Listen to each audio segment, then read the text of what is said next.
Hello guys, girls global চ্যানেলে সবাইকে welcome.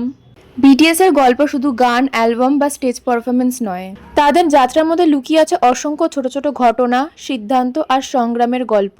সেগুলোর মধ্যে অনেকগুলোই আর্মিদের জানা নেই। আজ আমরা জানবো এমন কিছু বিটিএস এর গল্প যা হয়তো তোমার বিটিএস কে দেখার দৃষ্টিভঙ্গি বদলে দিতে পারে। তো চলো ভিডিওটা স্টার্ট করা যাক। তোমরা কি জানো, জাংকুকের ডেবিউর আগে বিগ চেয়েছিল জাংকুক যেন নাচ, গান ও ভাষার দিক থেকে আরো অভিজ্ঞ হয়।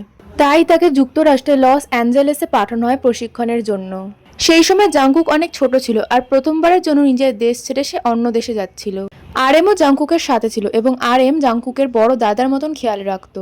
এই ট্রেনিং এর সময় জাংকুক শুধু নাচই শেখেনি, নিজের আত্মবিশ্বাসও অনেক বাড়িয়েছিল।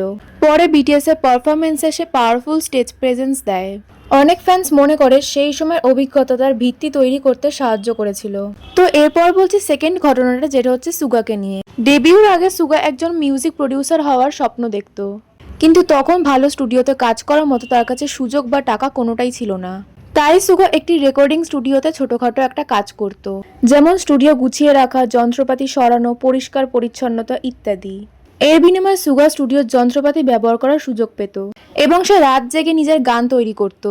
সেই সময় অনেক কষ্টের সাথেও সে গান লেখা ও বিট বানানো চালিয়ে যায়। পরে সে বিগিটে জয়েন হওয়ার পরেও নিজের প্রযোজনা আরো দক্ষতা উন্নত করে। আর আজ সে বিটিএসদের পাশাপাশি অন্যান্য আর্টিস্টদের জন্য সফলভাবে গান লিখেছে এবং প্রযোজনা করেছে। থার্ড ঘটনাটা বলবো হচ্ছে ভি কে নিয়ে। ভি হলো বিশ্বের আজ অন্যতম আইডল। এটা খুব কম মানুষ জানে যে ডেবিউর আগে ভি কে সবার থেকে গোপনে রাখা হয়েছিল। সেই সময় ফ্যান্সরা জানতোই না যে বিটিএস এর আরেকজন মেম্বারও আছে।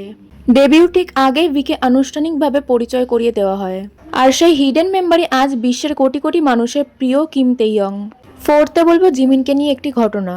আজ জিমিনকে বিটিএস এর অন্যতম সেরা পারফর্মার হিসেবে সবাই চেনে, কিন্তু খুব কম মানুষ জানে জিমিন সব মেম্বারদের তুলনায় অনেক লেট করে বিগিটে ট্রেনি হিসেবে যোগ দেয়। আর ট্রেনি সময়টা ছিল খুব ছোট, সেই কারণে তাকে খুব অল্প সময়ের মধ্যেই নাচ, গান, র্যাপ, স্টেজ পারফরমেন্স এসব কিছু আয়ত্ত করতে হয়েছিল।